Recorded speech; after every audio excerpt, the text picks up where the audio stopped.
Hi friends, இன்றைக்கி நம்ம என்ன வீடியோ பார்க்க போகிறோம்னா, பாம்பன் பிரிட்ஜ் பக்கத்துலேயே புதுசாக ஒரு ஹார்பர் கட்டிகிட்டு வந்துருக்காங்க. இந்த ஹார்பர் எதுக்காக கட்டுறாங்கன்னா, மீனவர்களுக்காக அடிக்கடி காற்றோட வேகம் வந்து அதிகமாகவே இருக்கும். அப்படி வர நேரத்தில் கடலோட சீற்றம் வந்து ரொம்ப அதிகமாக இருக்கும்.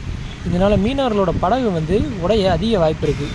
அதனால் இந்த மாதிரி ஹார்பர் இருந்துச்சுன்னா நம்மளோட படகை வந்து இதில் சேஃப்டியாக நிறுத்திக்கலாம். இதுக்காக கவர்மெண்ட் வந்து இதை கட்டிக்கிருக்காங்க.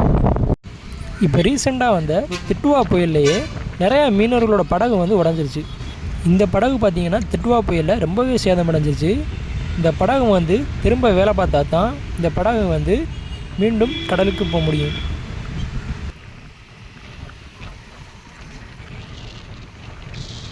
பக்கத்தில் போய் பார்க்கலாம் எப்படி வேலை நடந்துக்கிட்டு இருக்குன்னு. ஹார்பர் இல்லாமல் இருக்கும்போது மீனவர்கள் வந்து காற்று அதிகமாக இருக்கிற டைமில், எக்ஸாம்பிள் இப்போ நார்த்து சைடு வந்து அதிக காற்று வந்துச்சுன்னா சவுத் சைடு போய் அவங்க படகை வந்து நிறுத்துவாங்க. இப்போ சவுத் சைடு காற்று அதிகமாக இருந்துச்சுன்னா நார்த் சைடு போய் நிறுத்துவாங்க.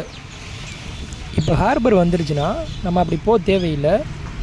நம்ம படகை வந்து இங்கேயே நம்ம வந்து ஹார்பர்லேயே சேஃப்டியாக நிறுத்திக்கலாம். இந்த பாதை வழியாக லாரியில் வந்து பெரிய பெரிய பாறாங்கற்களை கொண்டு வந்து இங்கே போட்டுருவாங்க. அதுக்கப்புறம் ஜேஜிபி வச்சு அதை சரி பண்ணுவாங்க. இந்த ஹார்பர் பார்த்திங்கன்னா ரொம்பவே பெருசாக கட்டிக்கிருக்காங்க. மீனவர்களுக்கு எந்த டிஸ்டர்பன்ஸும் இல்லாமல் ரொம்ப பெருசாகவே கட்டிக்கிருக்காங்க.